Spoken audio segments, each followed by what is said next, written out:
Hi friends, నా పేరు శ్రీకాంత్. నేను కాకినాడ మాది బోట్ ఓనర్ని.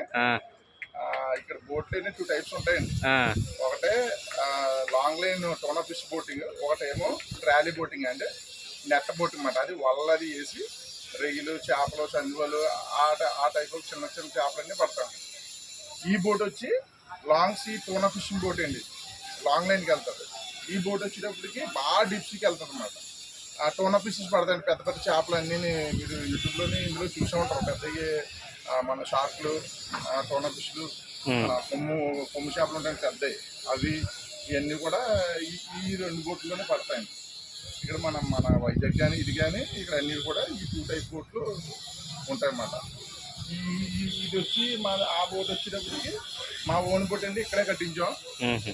ఇది అప్పుల్లో ఒక 15 సంవత్సరాల క్రితం ఒక 45 లక్షల దాకా అయ్యిందండి, 50 లక్షల దాకానే. ఇది కేరళలో, ఇది కేరళ మోడలింగ్ అండి. కేరళలో మేము కొనుక్కుని వచ్చాం, 45 లక్షలు అయింది. ఇది ఈ 2 కొంచెం చిన్న చిన్న పనులు ఉంటే అన్నీ రెడీ చేస్తున్నాను. మాకు బ్యాన్ పీరియడ్ ఉంటుంది, ఏప్రిల్ 15 నుంచి జూన్ 15 వరకు. ఇప్పుడు జూన్ 15కి మాకు స్టార్టింగ్ అవుతుంది. మేము సముద్రంలో చేప పెట్టుకోవడానికి వెళ్తాం. ఒక్కొక్క బోట్ మీద ఇంచుమించు 10 మంది స్టాఫ్ ఉంటారు.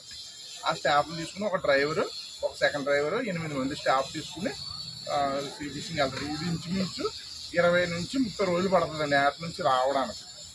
ఆ బోట్లు అయితే కనుక మీకు ఇంచుమించు ఒక 10 నుంచి 15 రోజులకి అవి వచ్చేస్తాయి. అది అంత దూరం లోతే వెళ్ళదు కాబట్టి. అది అంత దూరం వెళ్తుందని ఫోన్ కాంటాక్ట్ కూడా అందుతుందండి. ఇప్పుడు అందరు మొబైల్స్ ఇది ఉంటున్నాయి, ఫోన్ కాంటాక్ట్ అందుతుంది. మాకైతే ఫోన్ సిగ్నల్ అందమండి, డీప్ సీకి వెళ్ళిపోతుంది, బాగా లోపలికి వెళ్తారు, బాగా లోపలికి వెళ్ళిపోతుంది.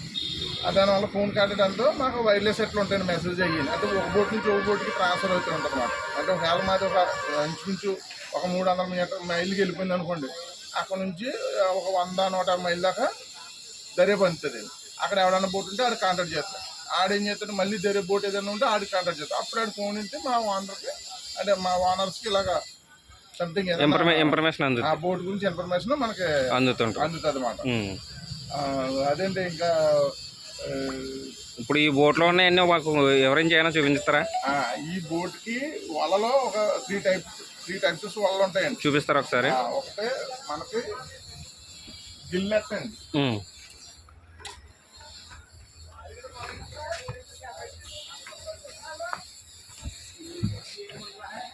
ఈ వల అండి, ఈ వల ఉంటుందండి.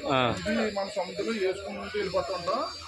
అది ఆ ఫిషెస్ వెళ్ళి రూట్లో వాటికి తగులుకుంటాయి, వెళ్ళి దానికి గుచ్చిపోయి కదలకుండా ఉండి అది చనిపోతుందండి. మనం చనిపోయిన 2-3 అవర్స్ దాన్ని మనం తీసుకుంటాం.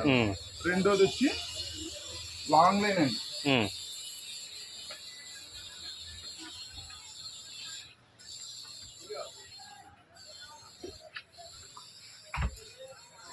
ఇదండి, ఇది లాంగ్ లైన్ తాడు. ఇది కూడా ఇంచుమించు ఒక 600-700 కమ్ములు ఉంటాయండి ఇలాగా. ఆ కమ్ములు పెట్టుకుని దాన్ని అలా వదులుకుంటూ వెళ్తాం. ఏదైనా చూపిస్తాను.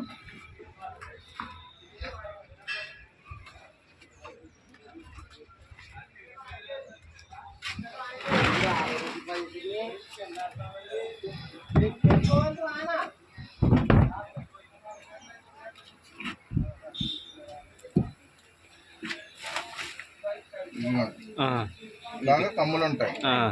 ఈ కమ్ములు, ఈ తాడు అలాగ మనం ఒక్కొక్కటి చేప గుచ్చి వదులుతూ ఉంటాం. అంటే మామూలుగా చిన్న చిన్న గేలాల టైప్, ఇవి కొంచెం పెద్దవి అన్నమాట. ఈ పెద్ద గేలాలండి. దీనికి చేప గుచ్చి ఒక చేపను గుచ్చి దాన్ని వదులుతారు, ఎర్ర కుదులుతామండి.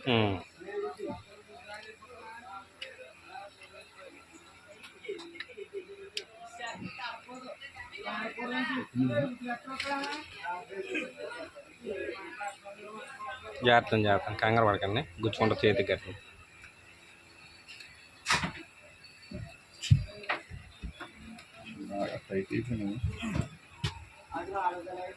సర్లేండి, అలా జూమ్ చేస్తాను.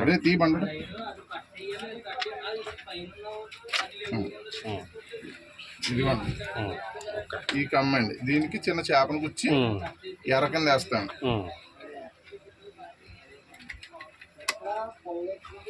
ఎర్ర కింద తాడంతా వదులుతారు, అలా వదులుకుంటే వెళ్తుంటారు.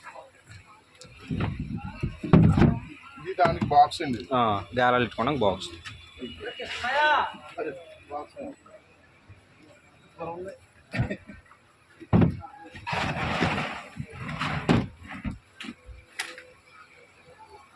అదే తర్వాత మళ్ళీ ఇంకో గ్యాలాలు ఉంటాయండి మనకి. అదిగో జనరేటర్ చూడండి, దానికి ఆ జనరేటర్ స్టార్ట్ చేసి లైటింగ్ ఇస్తామండి. ఎందుకంటే దానికి ఒక 10 నుంచి ఒక 12 దాకా లైట్లు పెడతామండి.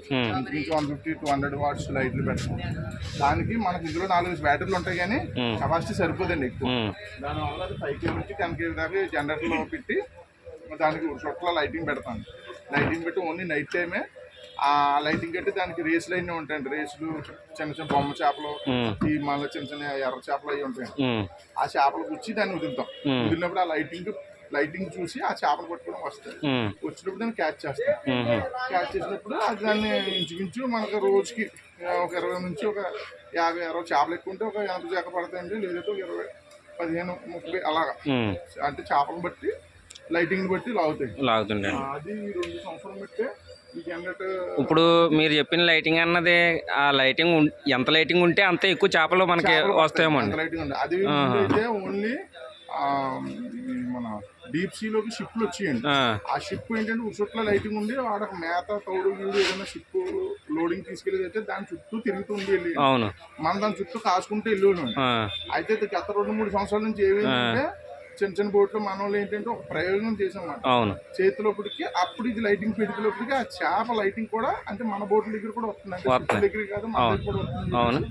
ఇది ఈ 2 సంవత్సరాల బట్టి స్ప్రెడ్ అయింది. మళ్ళీ ఇలా ఫాలో అవుతున్నారు. ఇలాగా ఫాలో అవుతున్నాం. ఎందుకంటే డిప్సీకి వెళ్ళామంటే ఒకదాని మీద ఆధారపడి చేయలేదు. ఒకసారి వల చేపలు ఉంటుంది, ఒకసారి పాడు చేపలు, ఈ చేపలు ఉంటుంది.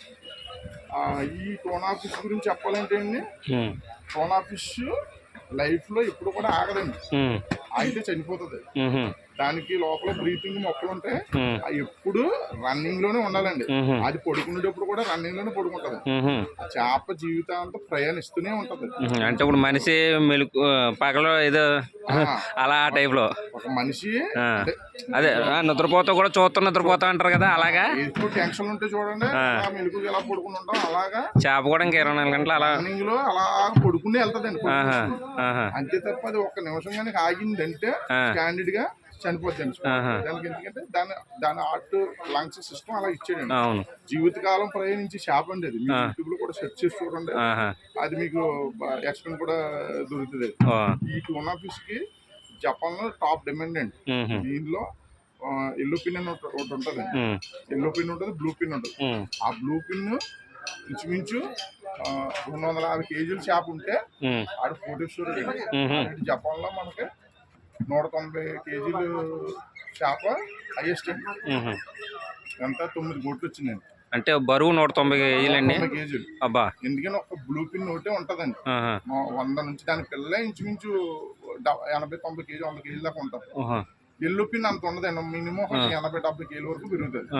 కానీ బ్లూ పిన్ అనేది 200-300 కేజీల వరకు పెరుగుతుంది. కానీ అది ఓన్లీ జపాన్ సరిహద్దు ఏరియాలోనే దొరుకుతుంది. మనకి ఇక్కడ ఎక్కడ కూడా మనకి ఇక్కడ ఉండదంటారా? జపాన్ లో ప్రతి 2-3 సంవత్సరాలు ఒక షాప్ దొరుకుతుంది. మొన్న లాస్ట్ ఇయర్ డిసెంబర్ లో 260 కేజీలు చేప దొరికింది. అది 21 కోట్లకి కంపెనీ కొనుక్కుంది. ఆడింకా అదృష్టవంతుడు, ఇంకా లైఫ్ సెట్ అయిపోయినట్టు. అదేండి. ఇప్పుడు మీరు చెప్పిన దాన్ని బట్టి మనం అక్కడికి వెళ్ళానా మనం అలా పట్టుకునే ప్రయోగం చేసుకోవచ్చు అంటారా? అలా ఏమి ఉండదు అంటారా? అది మనకి అక్కడికి వెళ్ళడానికి అదర్ స్టేట్ కాదు కదండి, అదర్ కంట్రీ. అక్కడ పర్మిషన్ ఉండదా? ఎవరు అంటారా? మనం రాష్ట్రం పక్క రాష్ట్రానికి వెళ్తే మనకు పర్మిషన్ లేదు. అవును. ఏదో మనకి అన్ఫార్చునేట్లీ ఏదైనా ఈ తుఫాన్లో మనకి సైక్లోన్ అలా వస్తే మనం పెట్టుకుంటాం తప్ప వేరే చోట్లకి వెళ్ళి మనం చేయడానికి అవ్వదు. ఇప్పుడు వాళ్ళు ఇక్కడికి వస్తుంటే మనం ఒప్పుకోం కదా. అవునండి, అవును. అలాగనమాట.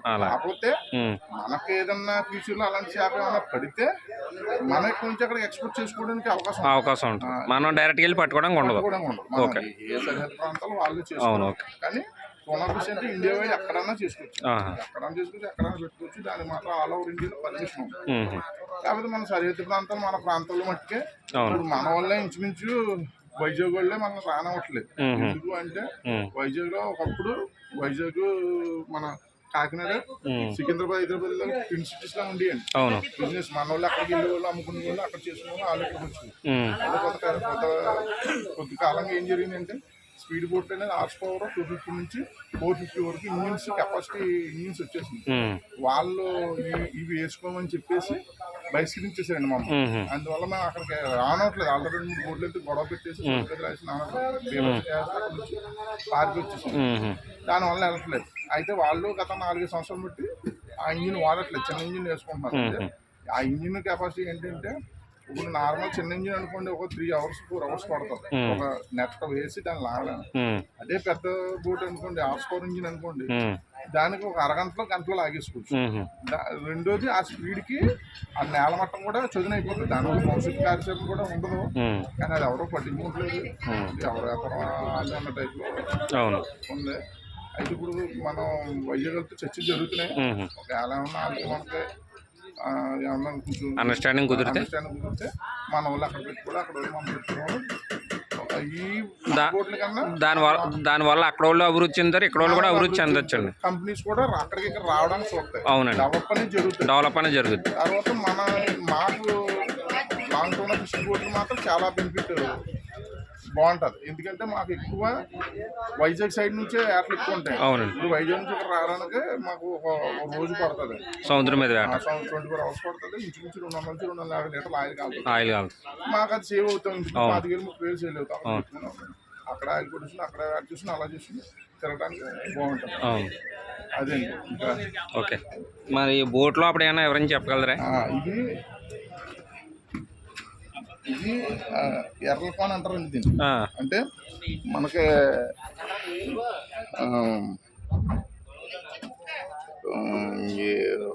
చేపలు మనకి లైన్ తోడు పెట్టుకున్నప్పుడు మనం చిన్న చిన్న చేపలు పట్టుకుని ఇందులో వేసుకుంటామండి.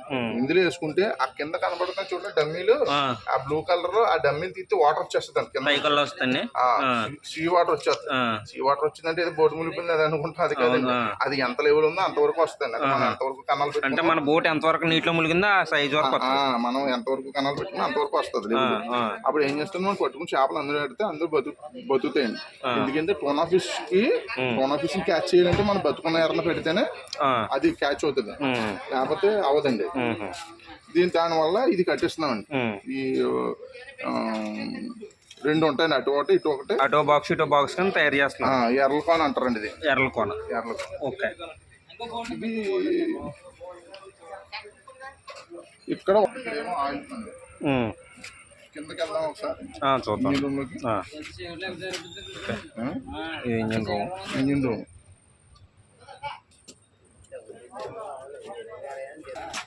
అలా దిగు ఇద్దరం పడిలాగా. ఎక్కడ నుంచి తినా దగ్గర తినా వాట్సాప్ ఫేస్బుక్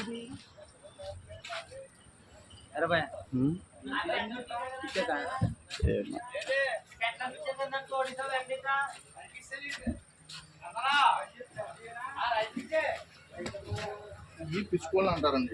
తీసుకోండి. ఇందులో మనం ఐస్ స్టోర్ చేసుకుంటాం. ఐస్ స్టోర్ చేసుకుంటాం. ఐస్ పడిన తర్వాత చేపలు అంతా కూడా మనం ఇందులో స్టోర్ చేసుకుని దగ్గరికి రావడం తీసుకోవడం జరుగుతుంది. మాక్సిమం బతుకున్నాయండి అందులోని. ఒకవేళ చనిపోయిన అందులో బతుకున్నాయండి చిన్న చేపలేనండి. మనం టోనా ఫిష్ క్యాచ్ చేయడానికి చిన్న చేపలు పట్టుకుని అందులో వేసుకుంటామండి. మనం క్యాచ్ చేసిన చేపలు ఇందులో వేసుకుంటాం. ఆ టోనా ఫిష్ పడ్డ చేపలన్నీ కూడా మన ఇందులో ఐస్ ఉంటాయి. పెద్ద చేపలకి ఎర్ర కావాల్సింది అంతా కూడా అందులో ఉంటుంటారు. ఆ ఎర్ర ద్వారా పట్టుకున్న పెద్ద చేపలు మనకి ఇందులో ఫుల్ ఐస్ వేసుకుని వెళ్తాం. కొంచెం ఐస్ తీసుకుని ఆ చేపలు తెచ్చి మళ్ళీ ఐస్ వేసి కప్పెట్టాం. మనం ఐస్ బట్టి మనకు ఒక 1 నెల రోజులైనా స్టోరేజ్ ఉంటాయి. మనం ఐస్ ఎంత వాడితే అంత స్టోరేజ్ ఎక్కువ ఉంటుంది. టోనా ఫిష్ అంటే ఎన్ని రోజులు అన్నది ఫ్రెష్ గానే ఉంటది. అది పాడవడం అంత మిగిలిన చేపలు పాడవుతుంది తొందరగా. టోనా ఫిష్ కి లైఫ్ టైం బాగుంటుంది. అలాగే అది చేప కూడా చాలా హెల్దీ ఫుడ్ అండి. అది అన్ని చేపల కన్నా చైనా లేకపోతే చెప్పాలా.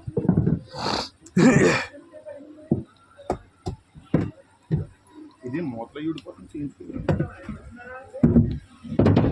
చూడు ఏం మూతలు ఉంటాయి. ఇంకేమైనా ఉన్నాయి మాకు? ఇంకంతేనండి. యాక్చువల్లీ ఇంజిన్ రూమ్ లోకి వెళ్ళాలి, ఇంజిన్ రూమ్ చూద్దాం అనుకున్నాను కానీ మరి చీకటిగా ఉంది కదా అని నెక్స్ట్ వీడియో చేద్దాం. నెక్స్ట్ వీడియోలో చూడండి. అంటే ఏం లేదు, అక్కడ ఇంజిన్ ప్రాసెస్ అంటే మన ఇంజిన్ స్టార్ట్ చేసిన తర్వాత దగ్గరగా ఉంది. ఎలాగ రన్నింగ్ అవుతుంది, ఎలా వెళ్తుంది, తర్వాత ఇంజిన్ నుంచి వెనకాల పంక ఒకటి ఉంటుందండి ఫ్యాన్, ఆ ఫ్యాన్ కనెక్షన్ ఇవన్నీ కూడా కింద సెక్షన్లో ఉంటాయి. మోటార్ అన్నీ కూడా అది కొంచెం లో లైటింగ్ వల్ల అది వెళ్ళిపోతున్నాం. నెక్స్ట్ వీడియోలో అది చూపించారు. అది తర్వాత నెట్ ఫిషింగ్ కూడా అది కూడా చూపిస్తారు. అది కూడా ఇంచి ఉంటుంది. దానికి దీనికి తేడా చూపిస్తాను. దీనికి ఇంచి ఉండదు, దానికి ఇంచి ఉంటుంది. ఆ ఇంచి ద్వారా రోల్ అవుతూ ఉంటుంది అన్నమాట. ఇలా నెట్ వేసి రూపాయల నుండి లోపల నుంచి ఇలాగా రోలింగ్ అవుతుంది అండి. అందువల్ల ట్రాలీ బోట్ అంటారు. రన్నింగ్లో లాగే బోట్ని ట్రాలీ బోట్ అంటారు. అది నెక్స్ట్ వీడియోలో మీకు గురుగారు ఎక్స్ప్లెయిన్ చేస్తారు. ఓకే.